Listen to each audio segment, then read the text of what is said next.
did. I said, man, come up. Yeah. And then we got home. Really? How long did you stay gone from the home? 3 or 4 days?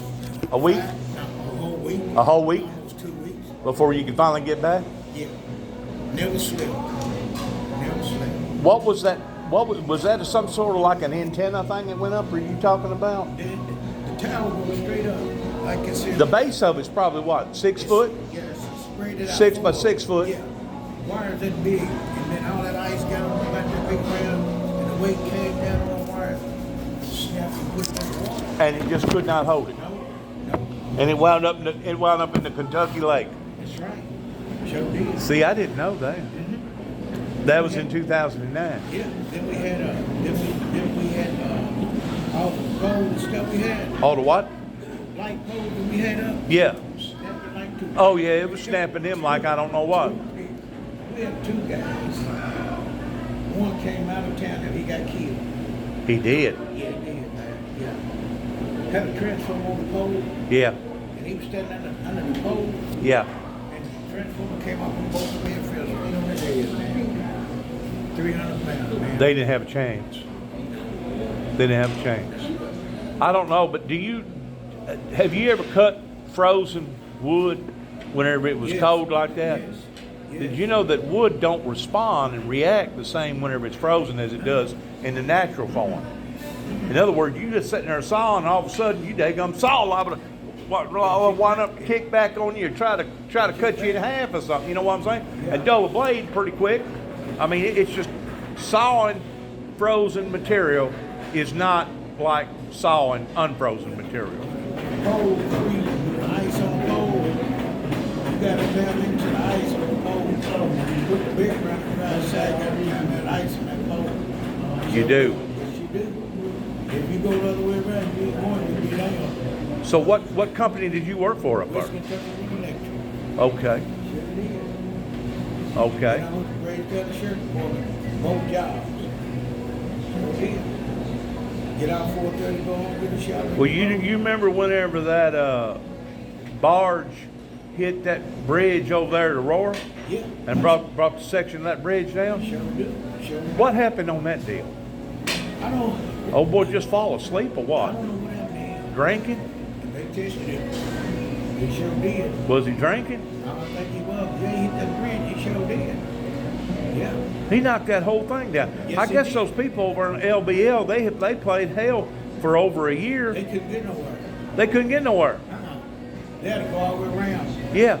Either go all the way up to the Kentucky Dam, Yeah. or go all the way down to Dover just to get in and out That's in and right. out of LBL That's right. for about a year and a half That's right. That's right. before they finally fixed that problem.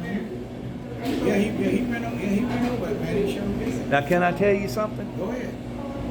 You know what brought all that problem on to them? It was the way that they was treating their citizens, and I was one of them up there at the time. Okay. Listen to me. In 2007, they wound up trying to put me off on being a homegrown terrorist, shut down the Kentucky Dam up there on the Tennessee Riverside, and went in there searching for bombs for about 2 hours before they finally opened the public back up. Really? And the only thing that I was trying to do was help them, because I was passing out Bible literature from Grand Rivers up through Calvert City all the way up to Paducah, passing out Bible material telling people that God had showed me that there was going to be electrical disturbances. In other words, I was trying to give them a warning, an advisory, and somebody taking that information out of context, and now I guess they thought that I was going to create the electrical disturbance.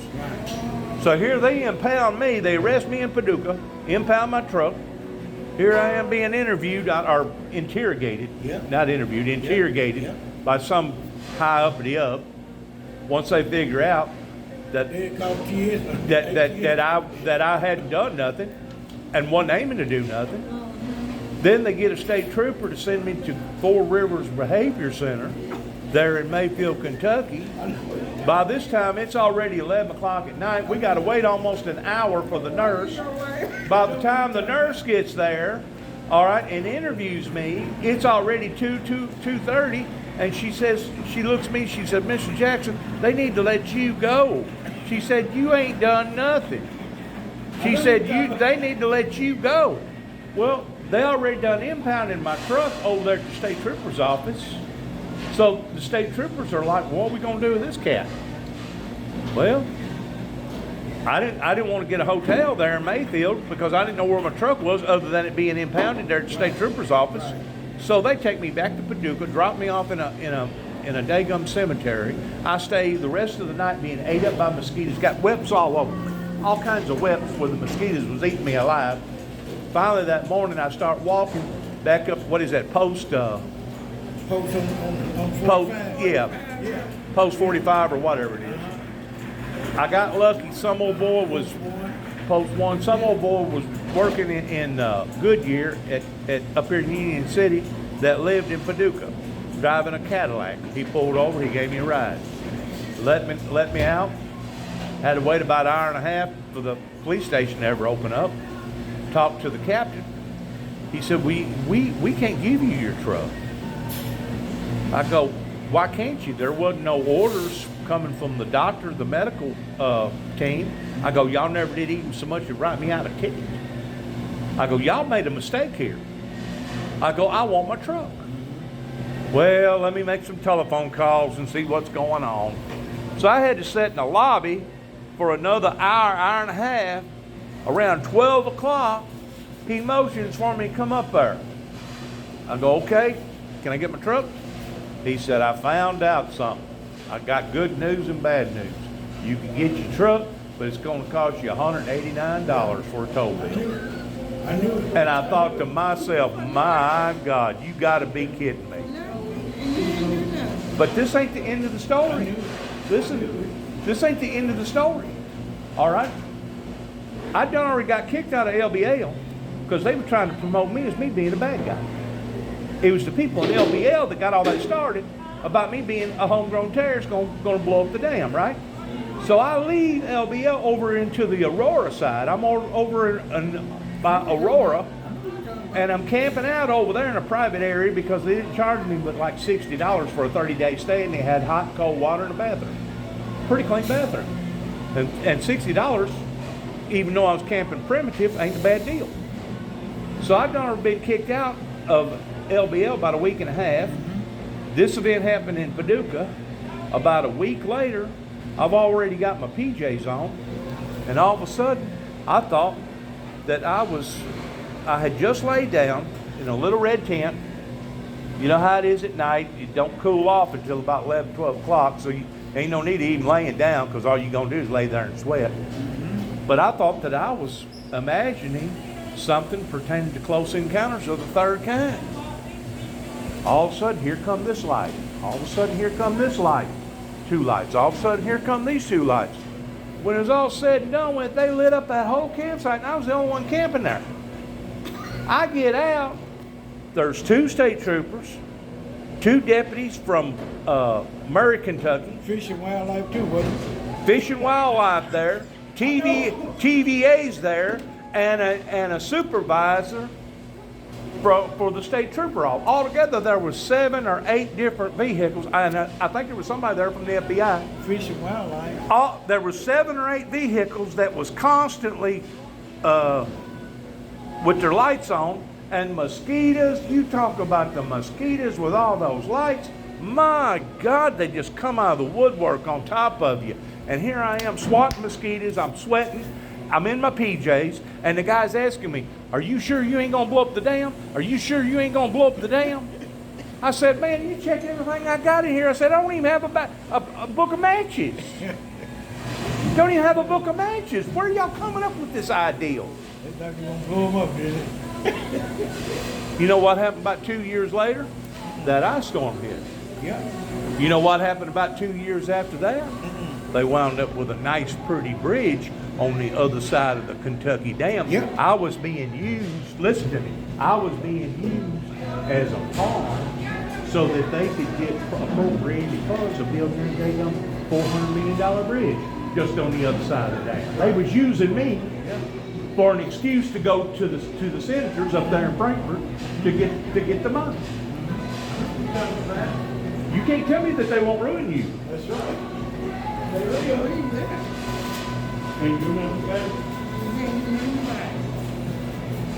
No, but my God can. God will. He's bringing the wrath down upon to them right now, pertaining to all these troubles and stuff. My story hadn't ended, okay? In 2010, I go back up to Kentucky. They put handcuffs on me, take me to Paducah, Kentucky again. They leave my truck sitting there at LBL at headquarters, and they come and question me. They go, "Did you make a statement on a recorded phone that you was going to kill a darkly complected individual with Arabic descent?" I sat there and thought for a minute. I said, "I believe I did." And he was supposed to have been Satan in the flesh, right? I go, "I believe I did." He goes, "Well, you can't do that. They're thinking about putting a Class C felony on you, a premeditated murder." I said, "You got to be kidding me." I said, "I thought our country was devoted around protecting the children of God, and we were supposed to have been after the axis of evil whenever we went to war with the Iraqi people. That was the whole purpose for us going to war over there, was to bring stability to that region, a war that lasted 20 years, that right now the Taliban's taken back over again, okay? But that was our whole intention, was to eliminate the axis of evil over there. So I'm thinking to myself, these people are protecting Satan. They're protecting the demons in this area. So they made an agreement with me. They said, "Well, it's like this. If you agree to go get an evaluation done, once you come back, if you come back, they'll drop all the charges." I said, "Give me the paperwork. Let me sign it." Well, once more, that took about 6 months out of my life. They wound up taking me to downtown Chicago. They wound up taking me to downtown. That's the other fella's drink. That's that man's drink. They wound up taking me to Chicago. In downtown Chicago, now at MCC, downtown Chicago, studying me like a laboratory rat. Asking me all kinds of questions. What do you think about this? What do you think about that? And they twist questions around. They'd ask the same question, but they'd twist it around and present it in a different way, right? When it was all said and done with, I'm standing back in front of this federal judge in Paducah, Kentucky. He looks at me, he says, "Mr. Jackson, I need to give you a clap, a pat on the back." He said, "If there's ever been an A1 student of anybody that cooperated with the staff, that answered all the questions, that didn't get in a fight with nobody, that done everything according to the way you were supposed to done," he said, "I need to commend you." He said, "Because you've done an excellent job."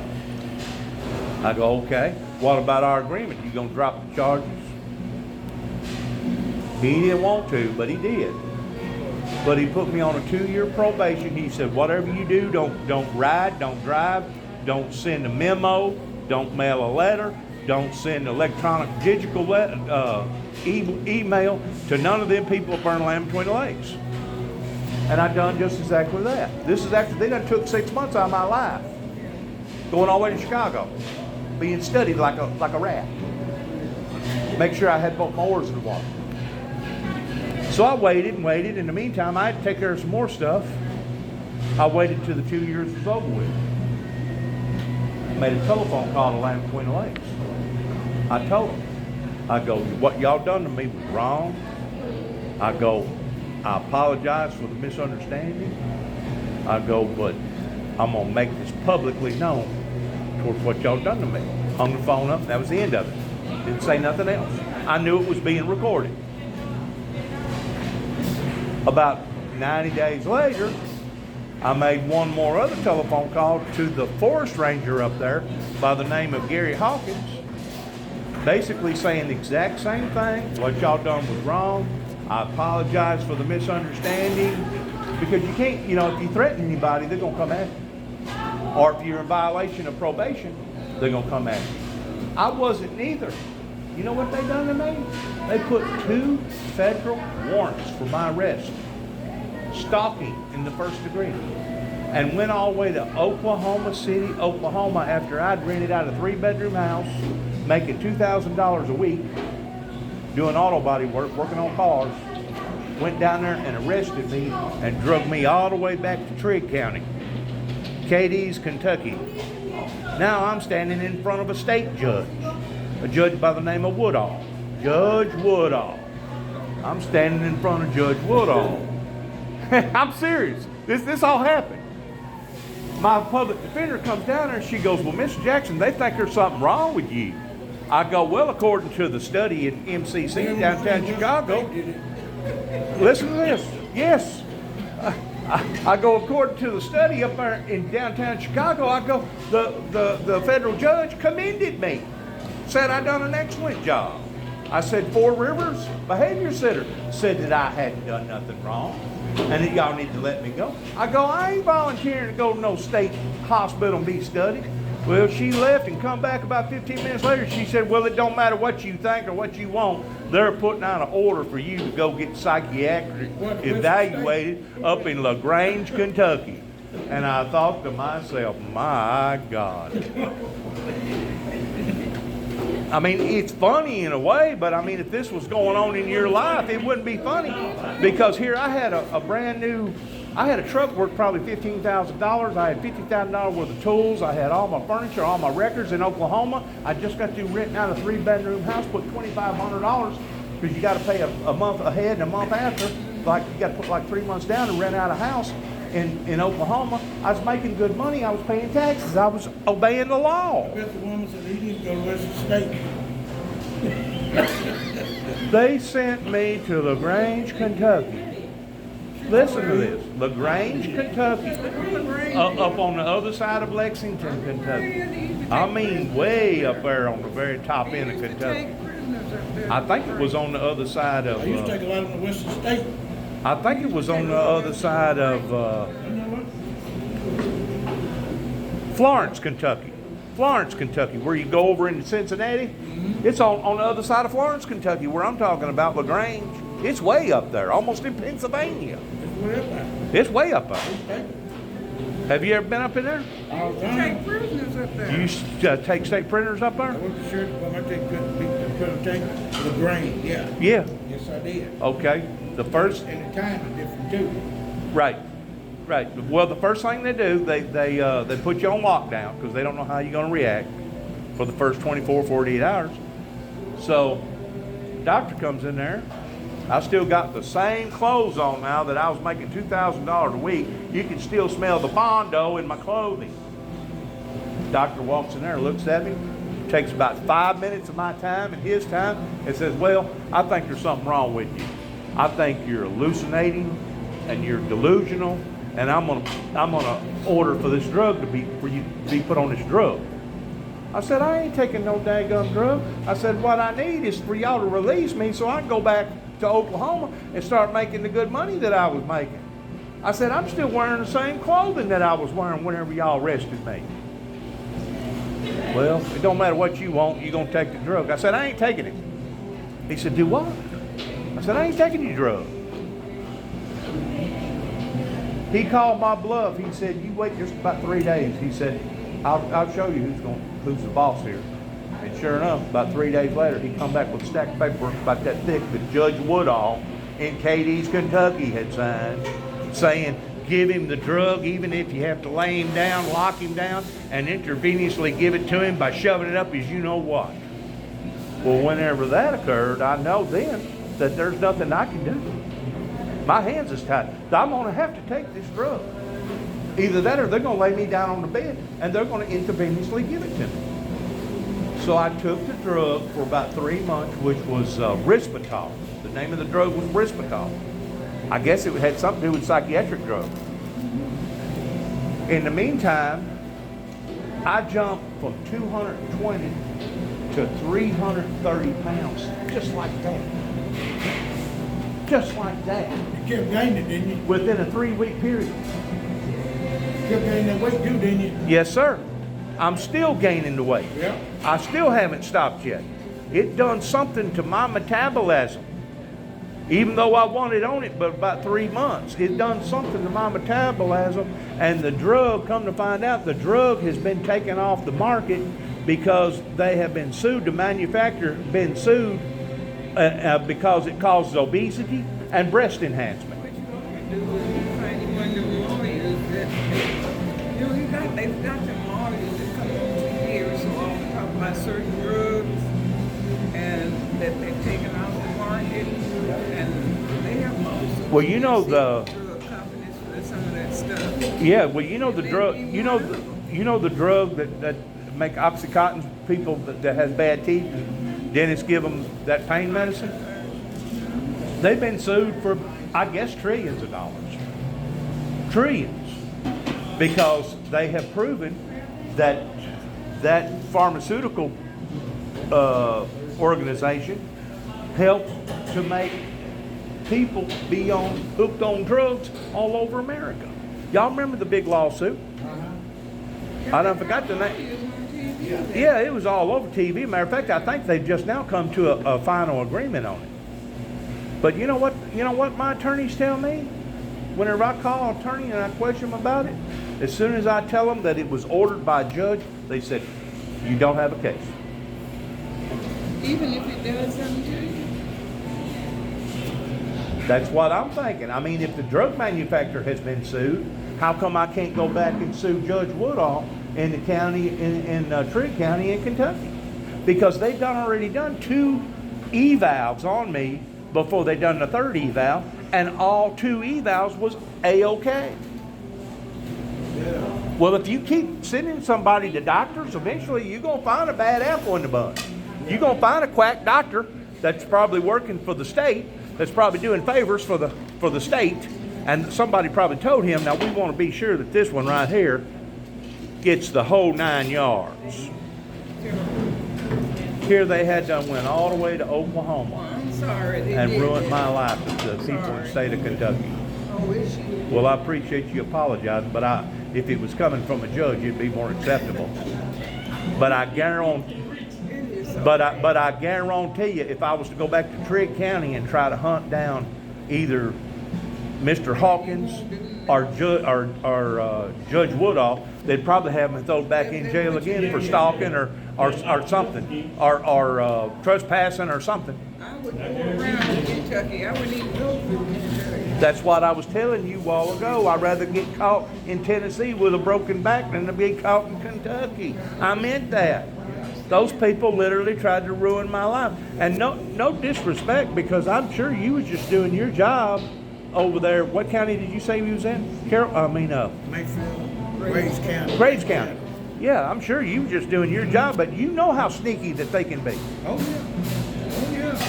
I sure do. In other words, if you've done given them enough problems, or they think that you have tried to give them enough problems, they can make it a whole lot more harder on your life than you can theirs.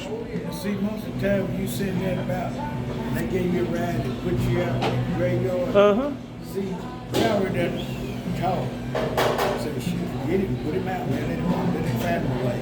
I see them do that too. Have you heard of my case by chance? No. Of the Kentucky Dam, somebody that supposedly in 2007 that was going to do something like that, because they actually had it on WPSD News. They probably did. Yes, they had it on the radio and WPSD News. Yes. Ride, and then, some of them, I was nice to people, man. I don't care if you're black and white, I'm nice to people. You gotta be. I mean, a lot of them. You gotta be fair. A lot of them I quit to eat. They didn't care. They would take guys, man, and get on their neck, stand on them, man. I said, man, don't do that, man. Don't do that, man. Like, that's a man. Don't do that. A human being. Yeah, then they said, man, of course, it was more than I could not have done about it than shooting in my back. Some of them, Shut up. some of them that are dirty and dumb, got to be manhandled that way, and you know it to be. You know it to be so. They got to be handled that way because they're not going to give up. No, they won't. But now there's other people that's a victim of circumstances that, as far as I'm concerned, what went on in my life was just totally wrong, because I was up in Land Between the Lakes, and see, that's where they nailed me, is that LBL is a federally entity. It's a federal park. It ain't just a state park, it's a federal park. The federal boat between the Fish and Wildlife and LBL, run by the state and everything, see.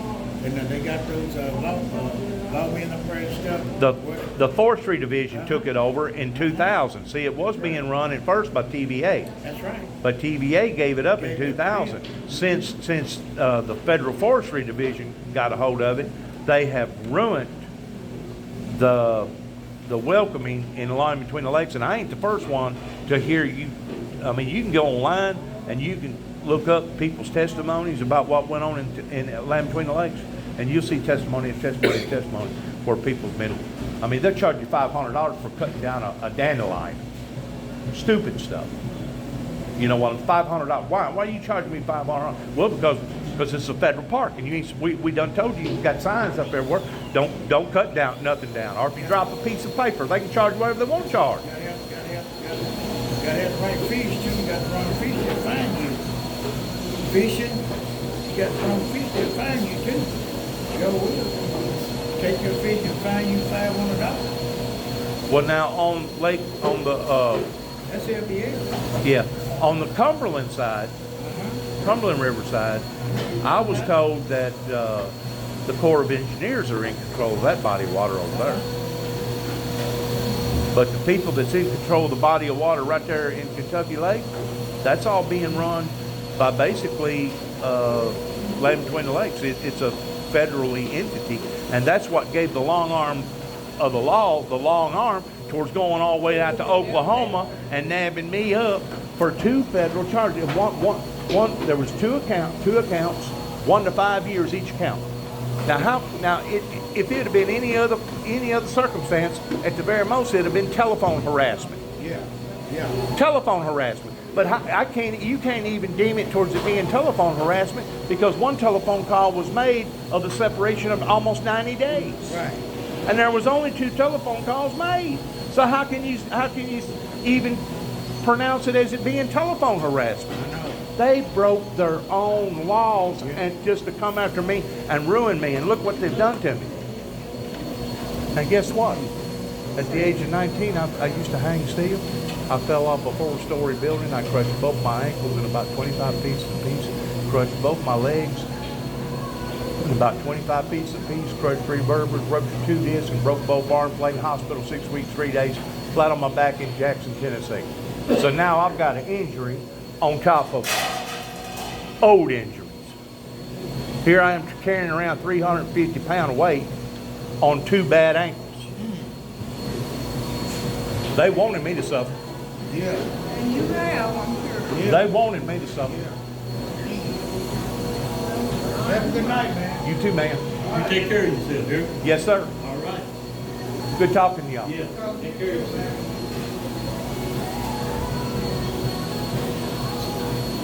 A lot of dirty people in this world. There's some mean people in the world. And if you ain't got the right kind of pull, You in trouble. you don't have a snowball chance, and you know what? Right, in there. Yep. See you.